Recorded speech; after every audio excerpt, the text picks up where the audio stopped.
Hear the song of oblivion. Feel the weight of despair. Think of how to overcome. Know this, my children.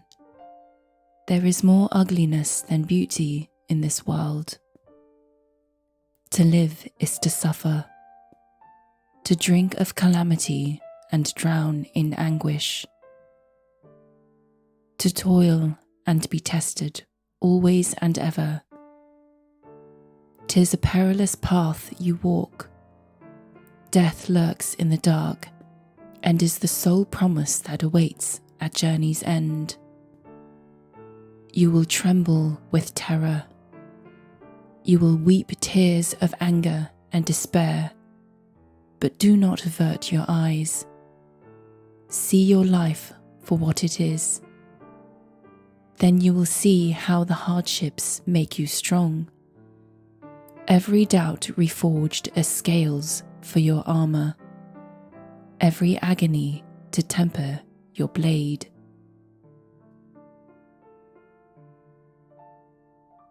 To begin, we must first see the end. In Shadowbringers, the Warrior of Light and the Scions of the Seventh Dawn were brought to the reflection of the first, where the great light wardens were struck down, their blinding dominion broken, and the flood of light that had threatened to swallow the realm was stayed.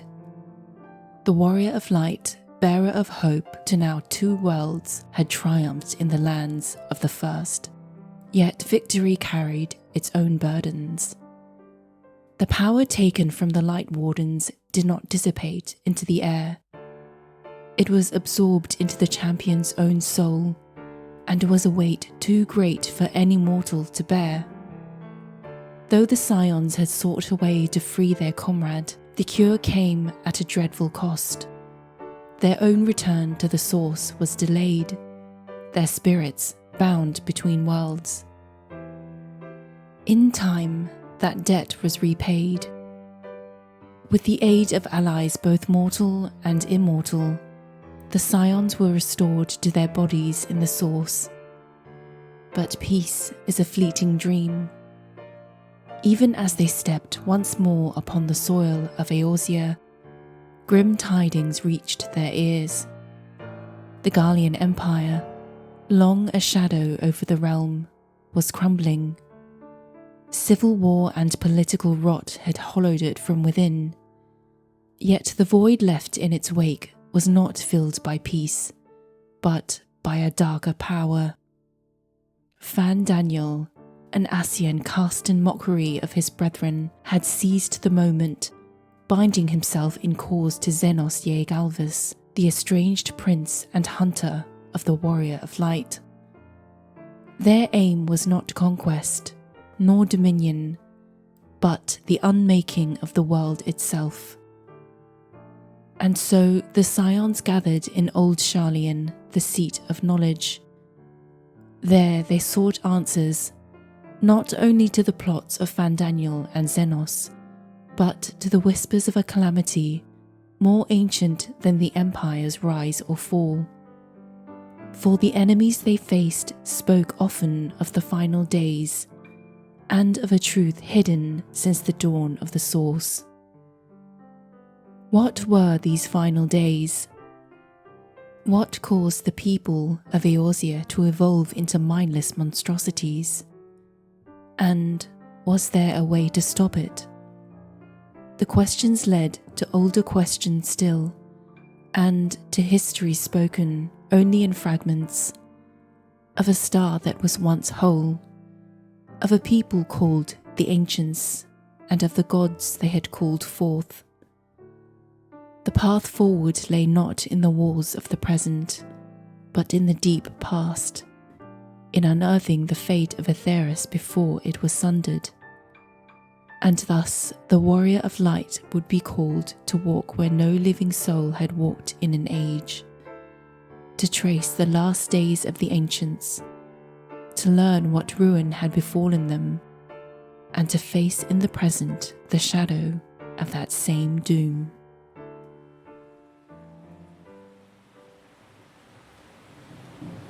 In untold ages ago, before the rise and fall of the Alligans, even before the myth of creation, the star upon which we dwell was whole. But in a single blow, that wholeness would one day be lost. The star sundered, its heart broken into 14 shards. The source and 13 reflections, each cast adrift to follow its own path of history. But before that rending, there was an age unlike any other, and a people whose memory still stirs in the roots of our stories. In this age, the star bore not the name Hydaelyn, but Aetheris. Upon its land walked the first and greatest of our kind, our oldest ancestors, a people we now call the Ancients. Compared to modern man, they were possessed of far superior physical and etheric attributes, and were so long-lived that they could be considered immortal. They were stewards of the star's bounty, and in the splendour of its fields and seas they found endless purpose. Their arts, grounded in wisdom and wonder, reached heights that even the Alligans could only dream.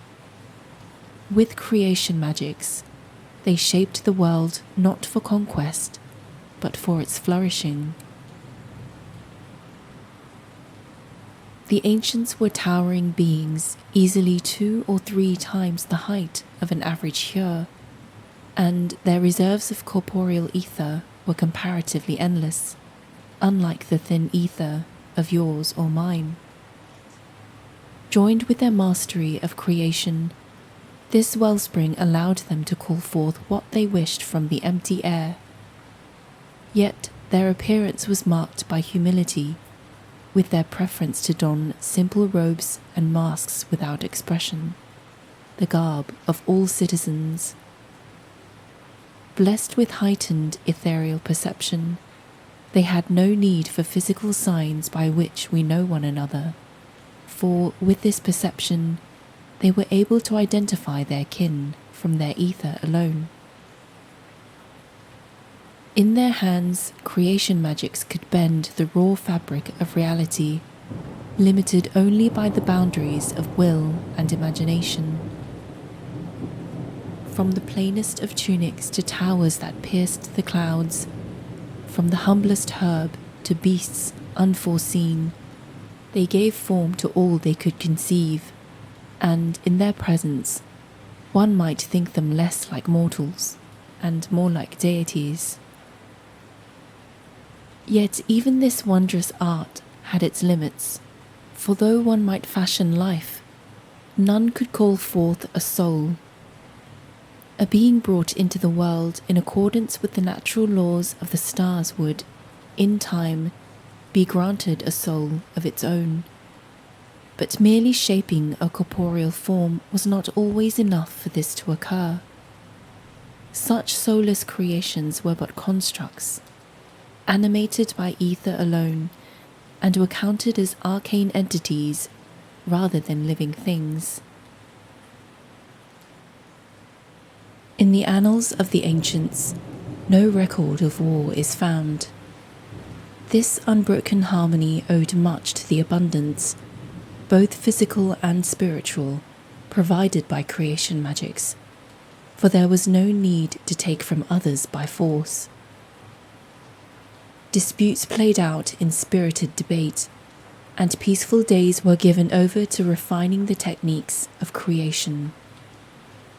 The sharing of concepts in pursuit of the greater good of the star was not merely duty but devotion, a passion and a purpose alike. Yet unfettered creation carried with it the seed of ruin.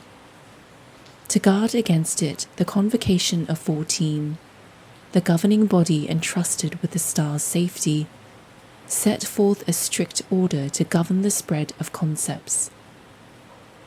Any who wished to share a new design were to submit it to the Bureau of the Architect, where it would be placed under trial, its worth and its potential for harm weighed by appointed observers.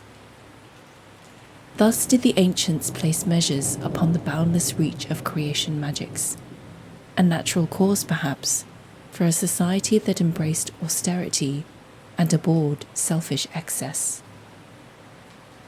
The convocation was a ruling council of 14 elected representatives, charged with guiding the star's growth while preserving the balance of its nature. Its members held sweeping authority over law, justice, and governance. Chosen for their extraordinary talent and unshakable virtue, the 14 never bent their values for personal gain. They governed with wisdom from the capital of Amorot, and, beneath their guidance, the people flourished in a golden age of peace. Of note, the seat held by each member dictated not only their duties, but their very name. For it was the custom to lay aside one's birth name in favour of one's official title for the duration of service. These seats were Elidibus, the emissary, the adjudicator of the convocation of 14; Lahabrea, the creator, the authority on creation principles and phantomology; Emeraloth, the mender, the curator of medicinal and therapeutic practices; Dudalaphon, the innovator, the appraiser of architecture and patron of invention; Egeorm, the rhetorician, auditor of debate and collator of knowledge; Nabriales, the contender, martial champion and refiner of technique; Halmerit, the sower, cultivator of botanical and mycological creations; Ultima, the composer, the advocate of aesthetics and myriad arts; Fandaniel, the observer, assayer of extant phenomena and overseer of life; Pashtaro, the arbiter, conservator of order and collective will; Emet-Selk, the redeemer, the keeper of the underworld and overseer of death; Mitron, the mariner, the magister of nautical affairs and surveyor of aquatic creations; and Logriff, the pastor, cataloguer and caretaker of terrestrial creations.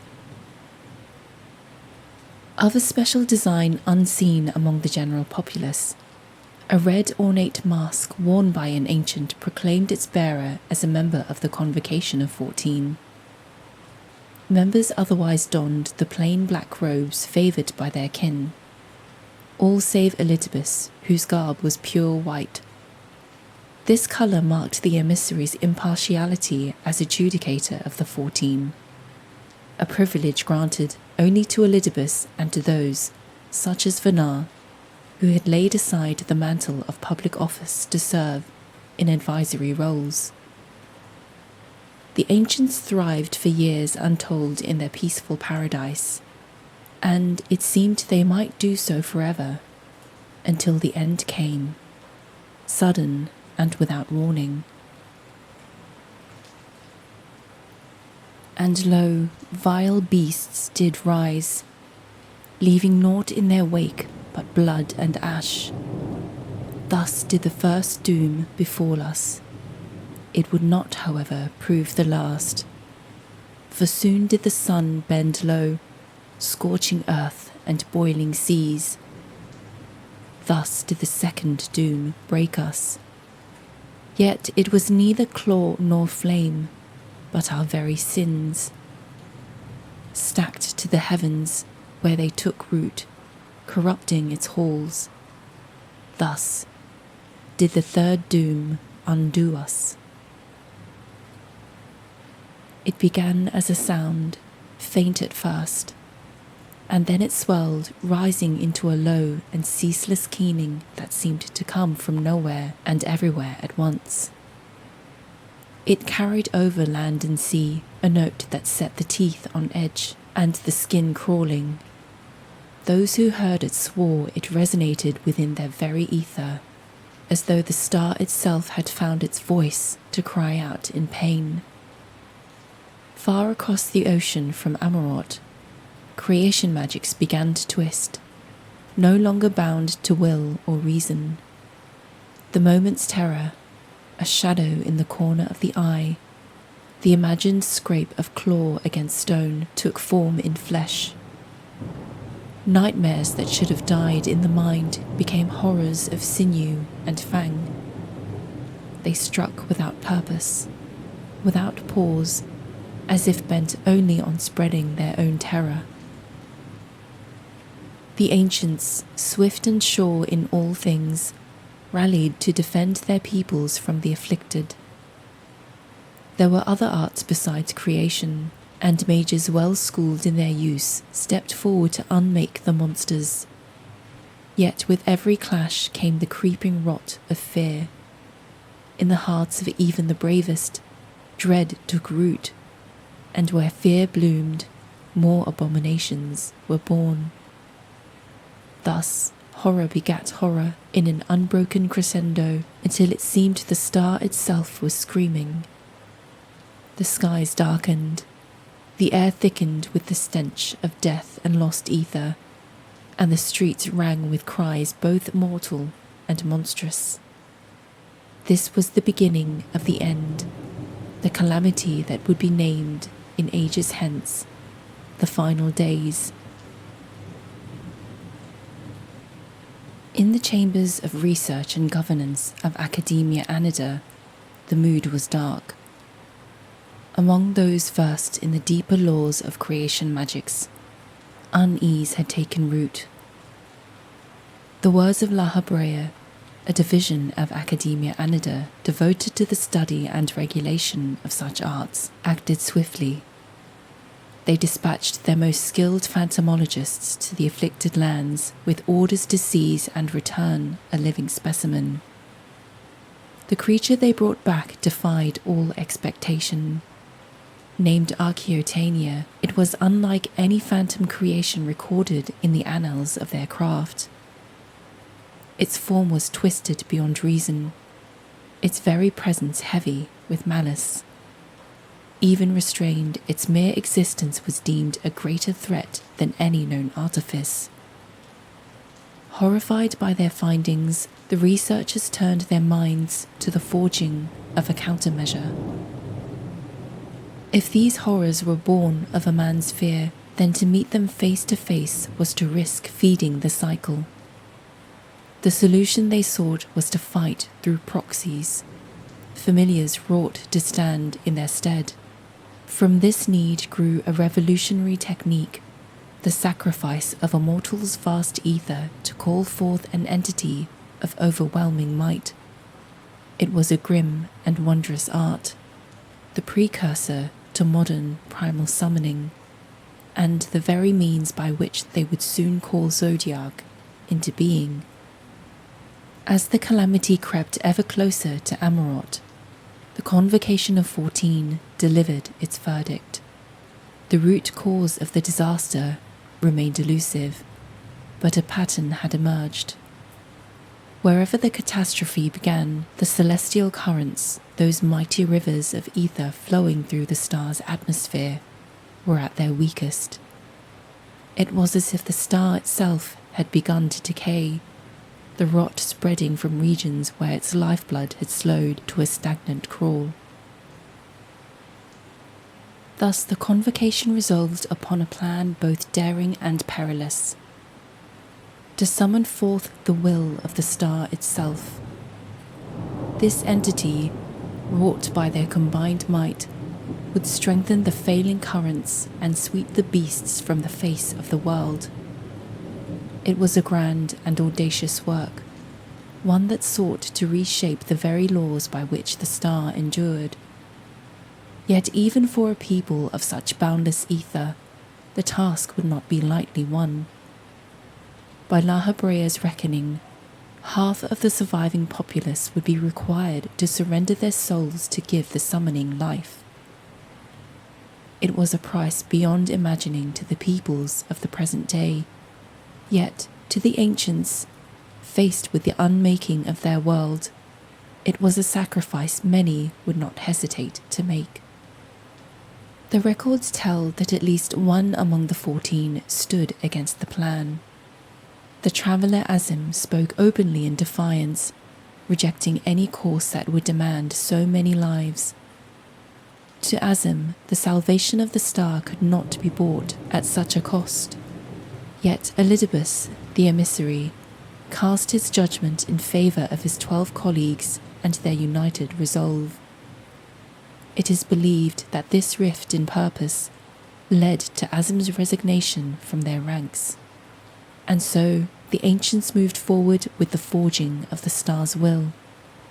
Whether from their faith in their leaders or from the numb surrender of despair, not one citizen turned aside when the call to sacrifice was made. Each of them were prepared to give the whole of their being for the world they loved. Elidibus himself stood among them. He declared before all that he would bear the greatest burden, to be the heart of the god they would call forth. When the rite began, his soul was bound at the centre of the circle, and around it the others gathered, including Hydaelyn, long-standing friend and ally to Emetzelk, Venar, and Azim, their essence pouring into the shape of the divine. Thus was Zodiark born, eldest and mightiest of primals, vast as the firmament and deep as the sea. His presence stilled the raging ether, and in his shadow the horrors of the final days were unmade. The newly wrought Zodiark answered the convocation's call with swift and terrible grace. With but a thought vast as the heavens, he scoured the star clean of the abominations, and with hands unseen he gathered the fraying threads of creation, binding them into harmony once more. The final days ebbed like a retreating tide, their horrors fading into silence as the will of the star was set anew. In the wake of the final days, the world lay shattered. Forests were ash, seas stilled, and whole tracts of land lay empty beneath the sun. To mend what was broken, the ancients resolved to give again. More lives would be rendered unto Zodiark, that he might pour the gift of vitality back into the wounded star. And when the earth was healed, the convocation vowed, a final sacrifice would follow, a surrender of the star's living bounty, that those who had given themselves in the first rite might be restored from their slumber within the god's boundless soul. But not all saw wisdom in this course. Among the survivors grew a voice of dissent, quiet at first, then resolute. Some looked upon the calamity and saw not a tragedy to be repaired, but a warning that mankind's boundless power had brought the final days upon them, and that to walk the same path would invite their return. Doubt took root, and doubt found a champion in Venar. Venar, who would one day be Hydaelyn's heart, had long been counted among the most esteemed of the ancients. Once of the convocation, she refused the restored seat of Azim after her resignation, instead taking the white robes of a wandering advisor. In opposition of the convocation, Venar's following swelled, too numerous to cast aside, yet the 14 stood firm in their design. So the city of Amarot, once bound in perfect accord, split as glass beneath a hammer's haul. The factions clashed, and the breach between them could not be mended.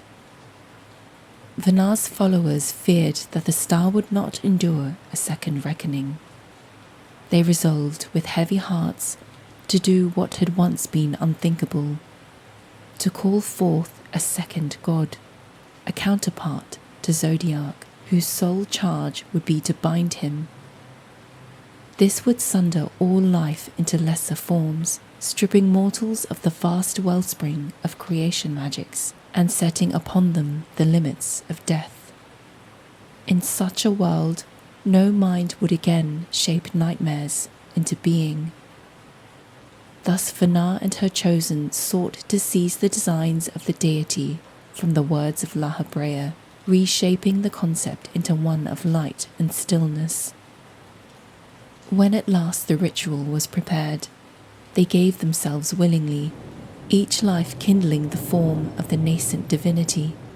Vana was the final spark, and thus Hydaelyn was born, bright as dawn and steadfast as the tide, with her heart the soul of Vana herself. The battle that followed was a clash as spectacular as the creation of the star, a struggle where every blow could unmake seas or call new mountains from the deep. The fate of the star hung upon each thunderous exchange. In sheer etheric might, Zodiark towered over his newborn foe, yet much of his strength had already been spent in quelling the final days, and Hydaelyn, forged for the singular purpose of sundering and binding, met his fury with an unyielding will. Light and darkness tore across the firmament, their forces clashing in storms of raw ether that set the sky aflame. When at last the contest reached its breaking point, Hydaelyn gathered the full weight of her being into one strike and brought it down upon Zodiark. The blow rang through the star like the toll of a great celestial bell, shattering him into weaker fragments and sealing each away. Some say the moon itself was torn from Aetheris in that instant, wrought into a prison to hold the gods' divided power. Hydaelyn herself withdrew into the world's very heart, to serve as its new and guiding will, but victory came at a terrible price. The shattering of Zodiark was also the sundering of the star. Aetheris broke into 14 shards, the source upon which we dwell, and 13 reflections, each cast adrift into its own reality. All life shared in that sundering. Every soul was cleft into 14 pieces, each diminished, each a pale echo of its former vastness. Mankind lost the gift of creation magics, and mortal lifespans became the norm. Now the souls of the living would ebb and flow with the great ethereal sea, returning to it in death and drawn forth anew in birth, a cycle unbroken and unending. Vana's purpose had been fulfilled, though it had left the dreams of the Convocation in ruin. Yet the surviving members of the 14 would not yield. By means lost to all but themselves, La Habrea, Emet-Selch, and Elidibus, newly freed from their bonds within Zodiark, endured the sundering unscathed. When they had recovered from the shock of what had befallen, they bound themselves together in resolve. The paradise they had lost would be won back, no matter the cost. These unsundered sought out the scattered fragments of their brethren's souls, now dwelling in mortal forms across the source and its reflections. With crystals steeped in the memory of each seat, they laboured to restore the Convocation, Azim alone excluded, and so the 14 were reborn. Thus began the long, shadowed age of the Ascians, paragons of darkness, whose tireless aim was the rejoining, the merging of all worlds into one, and the undoing of the sundering itself. The Ascians' ultimate design was nothing less than the restoration of the star entire, to see the 14 shards made one, as in the days before the sundering. In that moment, Zodiark would awaken from his long imprisonment. Hydaelyn would be cast down, the Convocation restored to their rightful seats, and the mended souls of the Source's people given in offering, that the brethren lost in the first sacrifice might rise again, For uncounted years they plotted, weaving schemes in the shadows of mortal history. Only when they had mastered the art of traversing the rift in spirit did they dare attempt their first rejoining, starting with the 13th reflection. But the venture proved a catastrophe beyond reckoning.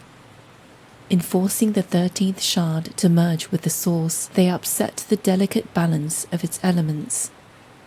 Darkness swelled unchecked, devouring all light until the shard itself was starved of ether, collapsing into the lightless gulf now known as the void. Yet even failure yields knowledge. From the ruin of the 13th, the Ascians learned that the flow of ether between a reflection and the source would seek to correct itself, much as the water rushes to fill an empty vessel.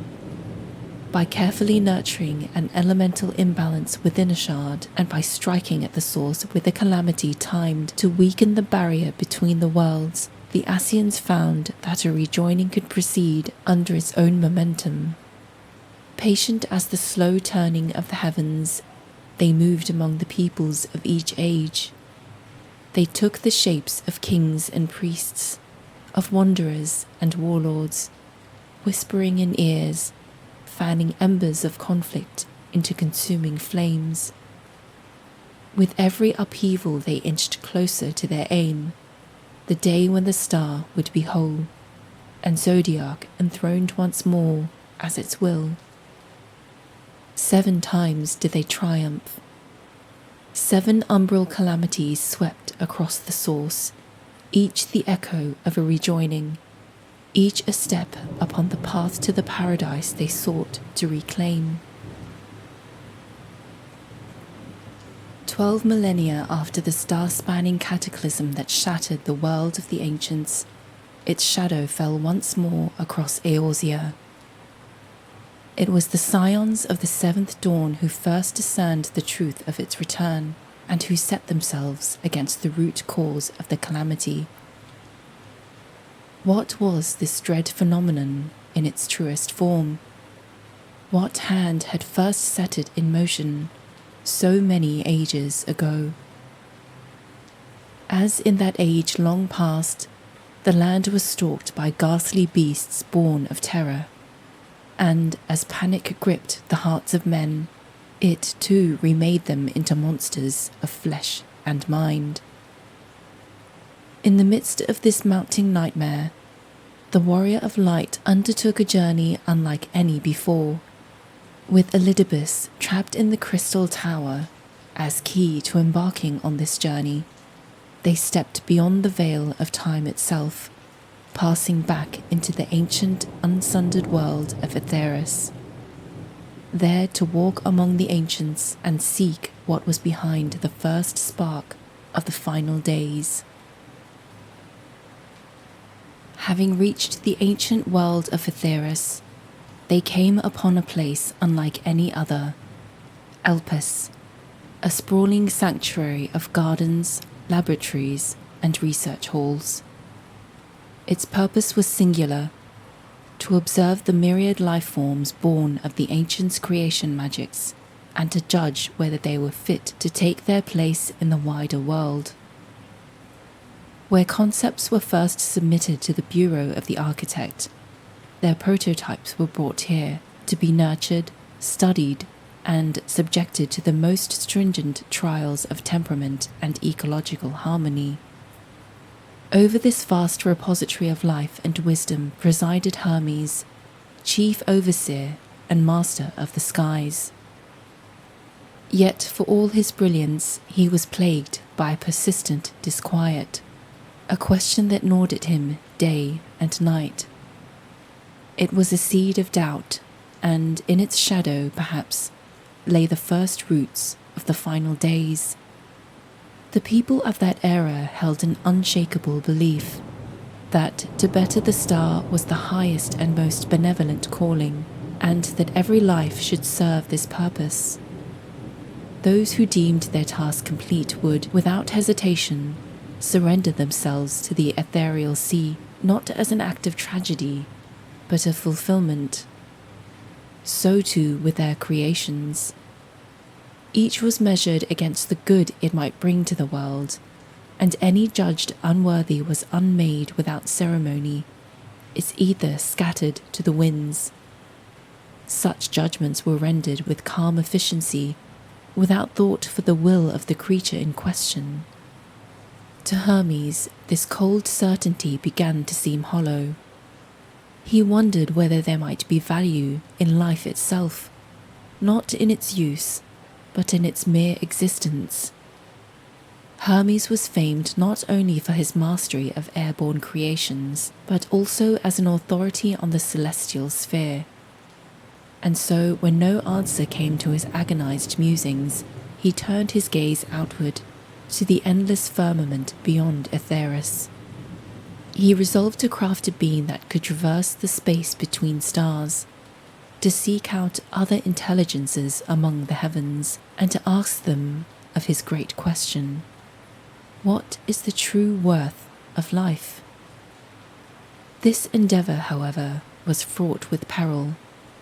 First was the void itself, a boundless expanse where the ether ran too thin to nourish any known life. Second was the challenge of communication. Even if his envoy found another world and another people, by what medium could they speak? Sound, light, ether, none seemed certain. Confronted with these unknowns, Hermes fixed upon an unorthodox solution. Dynamis, the energy of emotion and will. Subtle, elusive, and yet able to weave connections where ether could not. Dynamis was a force unlike ether, more elusive, more fragile, yet far more pervasive. It was said to account for up to 68% of all energy in existence, yet its touch was so faint that the roaring tides of ether drowned it utterly from perception. For uncounted ages, its presence remained steeped in theory alone, unproven and unseen, until chance brought forth a certain flower. The Elpis flower was designed with no grander purpose than to please the eye. Its petals shimmered in shifting hues, delicate as dawn's first light. But this beauty was an accident, unbound from its creator's original design. A careful study revealed the truth, that the bloom's colours shifted in response to the emotions around it. For the first time, Dynamis was no longer conjecture, but a visible, living truth. From that day, beings able to interact with Dynamis, to draw upon the unseen currents of feeling and shape them into tangible form, were named entelechies.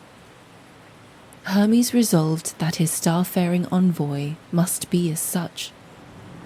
Only an entelechi could journey through the vast ether-starved dark beyond Aetheris and still endure, fueled not by ether but by the subtle energy of hearts. And with Dynamis as a bridge, such a being could speak in the oldest language of all, the direct sharing of thought and emotion, free of tongue or script. After long and painstaking trials, Hermes' vision took form. He named her Meteon, the shooting star, a winged girl of slight frame, her eyes bright with untested purpose.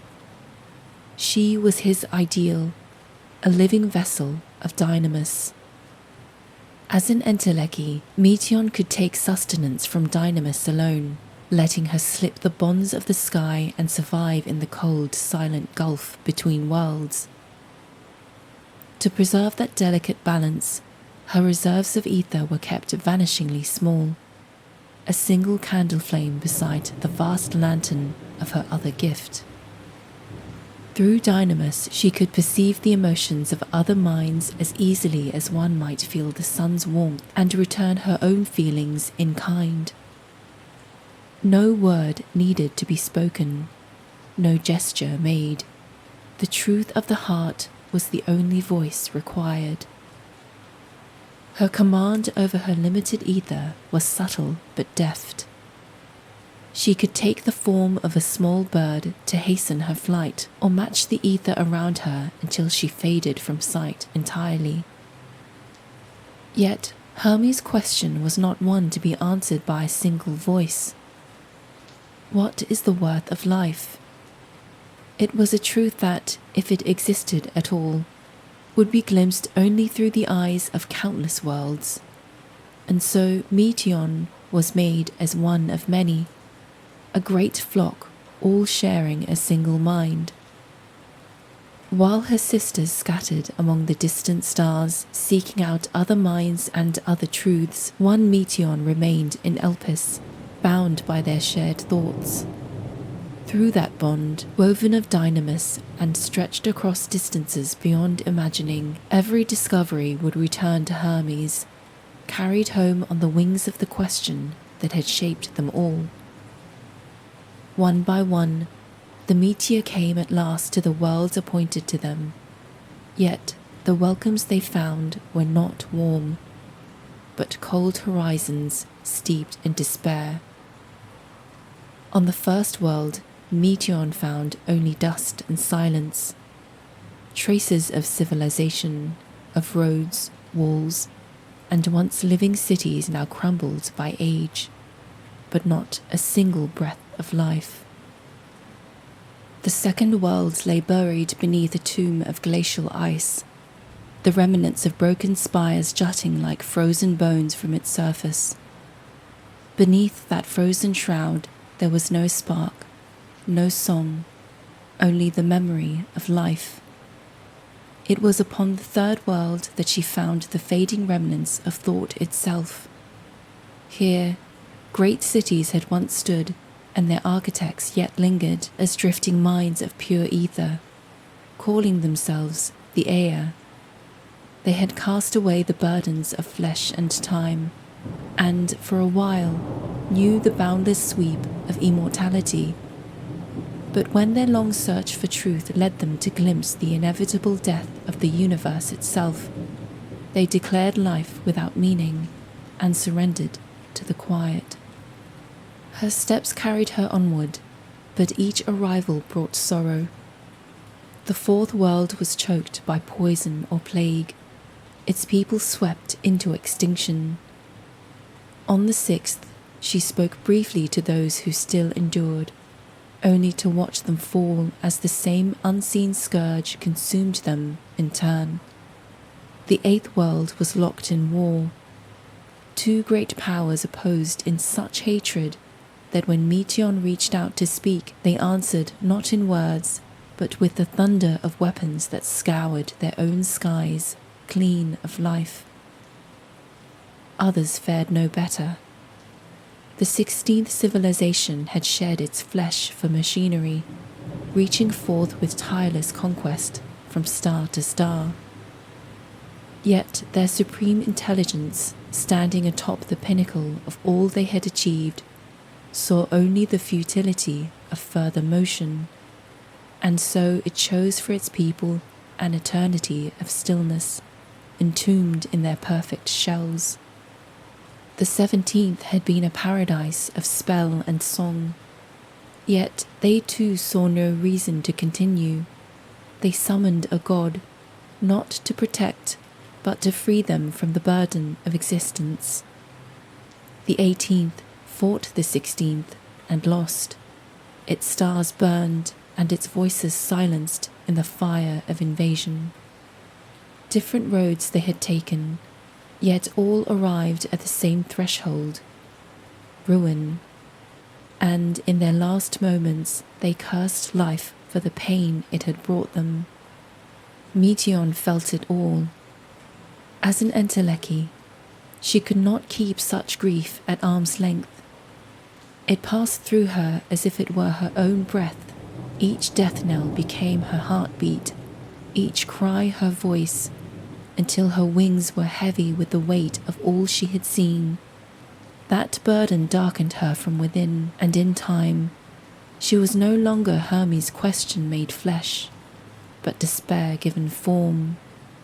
In her own words, All life is destined to end.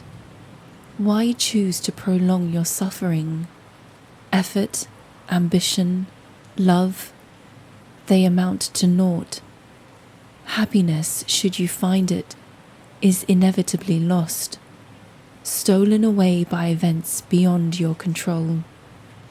There is no logic nor meaning in it. You think there is. Convince yourselves, but it's all a cruel accident. Come now, I speak the truth. A truth you would recognize if you looked up at the night sky. Unbroken emptiness, cold, dark, and silent. Your world, like every other, is but a blemish upon its perfect fabric. Life is an anomaly. It is unnatural and cannot continue. Dynamis, shaped by the will and emotion of those who command it, responded to her anguish, and if all life was doomed to this same end, she would grant it the only kindness she believed remained, an end without return. She would become the end singer and sing the universe into its final days. In her words, no matter how much hope exists, ever will there be more despair. Ever will the living curse the present and lament the future.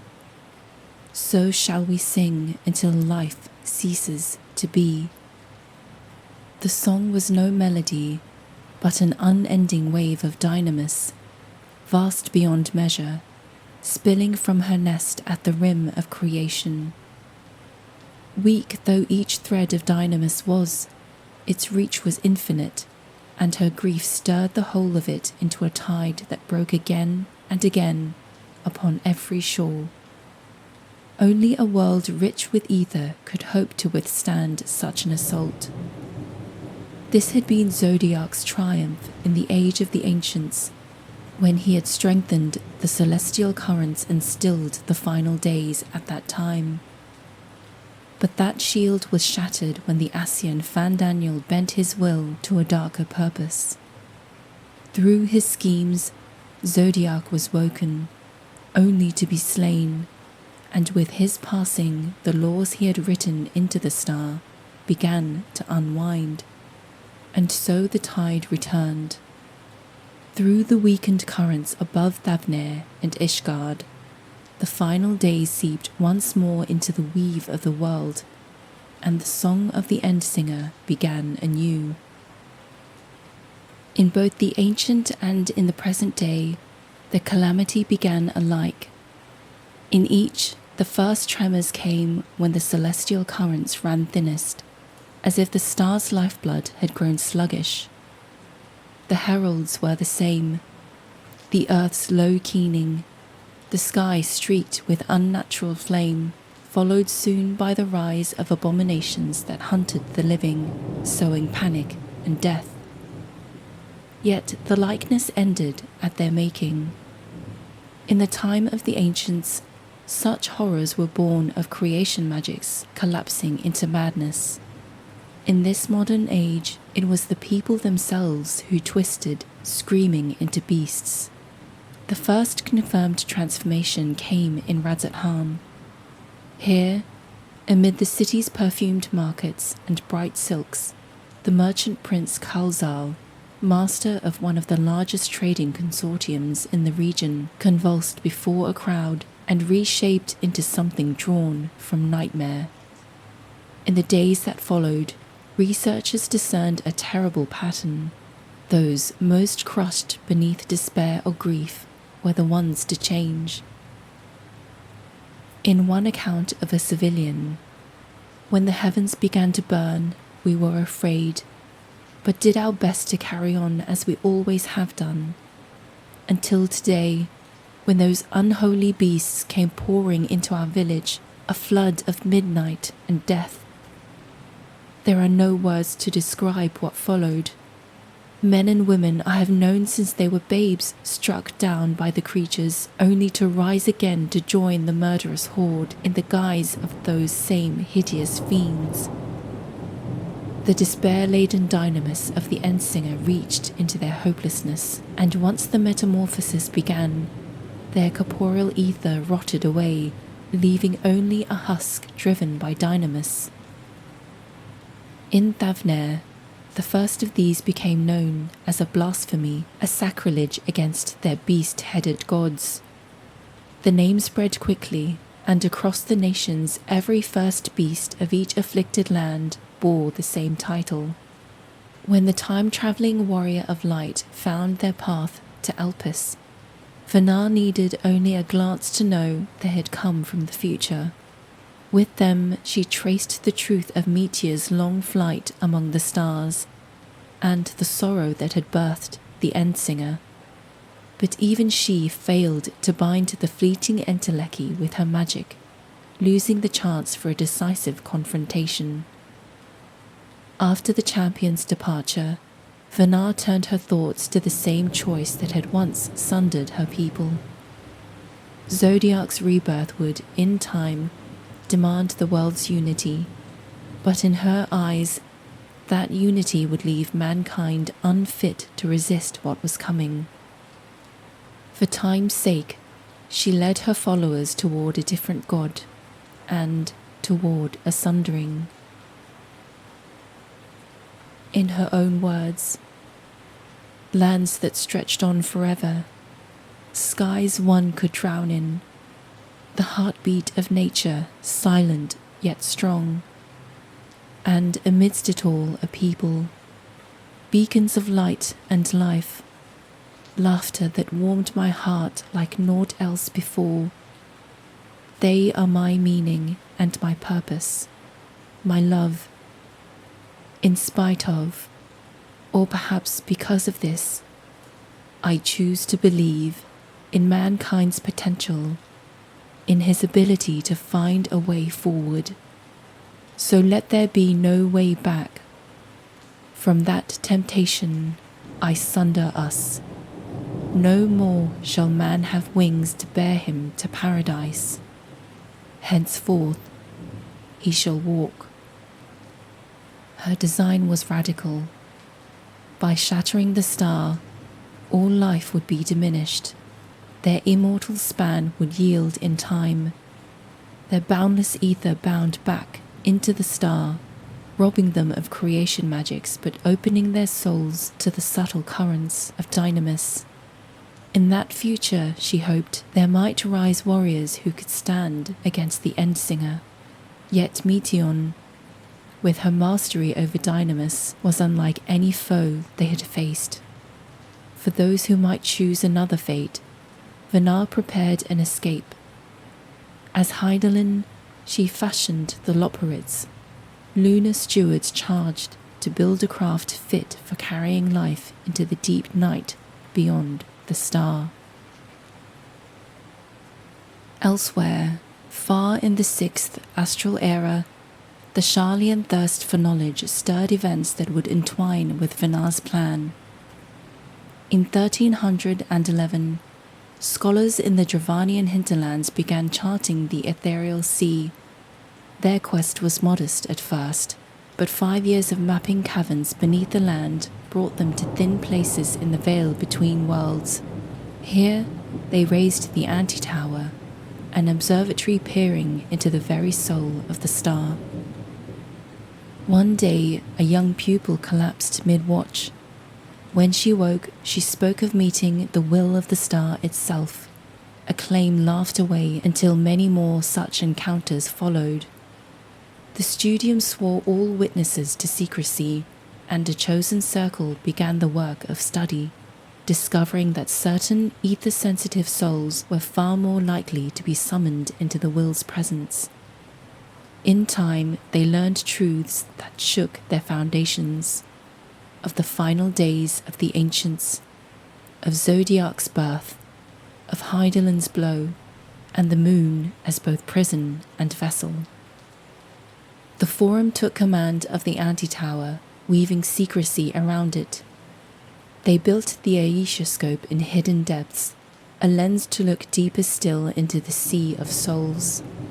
and with what they learned, they began to weave the strands of the Great Exodus. The Bibliotheca Historica to preserve wisdom, Labyrinthos to test what life might endure upon another world, and the Ark, a starship inspired by Allegan craft to carry their people to the moon. But the Forum's path was not the only one. The Scions of the Seventh Dawn chose to fight. Against the Telophoroi, the Doomsday Covenant of Xenosier Galvus and the Ascian Fan Daniel, they marched with allies from Eorzea and the east, wrested Garlemald's Tower of Babel from their grasp and struck down Zodiark himself. His death tore open the currents that held back the final days. Above Thavnair, the sky bled, and the transformations began anew. The Scions champion would journey back through time to Elpis to find the cause. Armed with knowledge from the ancients, the Scions struck a bargain. They would fix the Ark's ether burners in exchange for a chance to reach Hydaelyn and propose a new use for the vessel. Across the world, friends and allies brought refined adamantite to their cause, and the way was opened. In the Aisha scope, they met Hydaelyn herself, overcame her trials, and received a crystal of Meteion's memories, the key to tracking the Endsinger to her lair. The Ark was renamed Ragnarok, its crew the Loperids, its passengers the Scions. As it hovered over Old Sharlayan, rites to gods across the lands poured ether into its frame, and it leapt for the great expanse. At voyage's end lay Ultima Thule, a domain woven of dynamis, filled with the ghosts of lost civilizations and the echoes of their peoples. The Scions pressed through each sorrow, at last reaching the Endsinger in a grueling trial. And at the end of the trial, Meteion and the Warrior of Light stood together on a plain at the edge of the universe. Meteion, no longer the Endsinger, was cast down.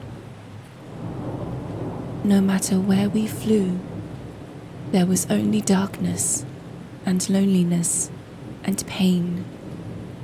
We couldn't find the answers Hermes yearned for, the answers he deserved. She looked up to the Warrior of Light, her eyes innocent and imploring. Greetings, you who are my final encounter. I wish to hear your words, share your feelings, know your thoughts. May we please be friends? The Warrior of Light took Meteion's hand into their own and remembered the long journey, those they had loved, those they had lost, those they were yet to save. And with that shared emotion, Meteion finally understood. Yes, I can see them, the memories of a long, long journey. So many people, the thoughts of them overflowing in your heart. What they live for, what gives their lives meaning. There was never a single answer. You gather pieces of happiness, precious and fragile, only to lose them, then start again. On and on it goes, until death takes you into its gentle embrace. That which Hermes sent us to find was there all this time, on Atheris. We created them, like a field of flowers perhaps, at first a single blossom. It spreads and takes on your colours. Thank you for guiding me here. To find these words at journey's end fills me with joy. And so, before I fall forever silent, there is one thing I must do. No expression of regret will undo what my sisters and I have done, will restore what we have stolen. But if you allow it, I will sing one last song, a song of the newfound joy that swells in my heart, of the beauty of light when it shines across the dark and starless sea, of a dream that from the soil of words, now lost to sorrow, life will spring forward once more, nourished by gentle rays and caressed by uplifting winds, a song of hope. And from Meteon, a wave of dynamis spread across the universe, golden, warm, and rich with hope. One day, life will fill the universe again, and Hermes will see this and smile. How? I do not know. But I do know that where there is a will, there is a way. After all, miracles happen every day, do they not? When the plain at the edge of creation fell silent, the Scions and the Warrior of Light returned upon the Ragnarok, and back to Eorzea, where their names would be etched forever into the long memory of the star, a tale to be spoken in the same breath as the age-old myths of creation.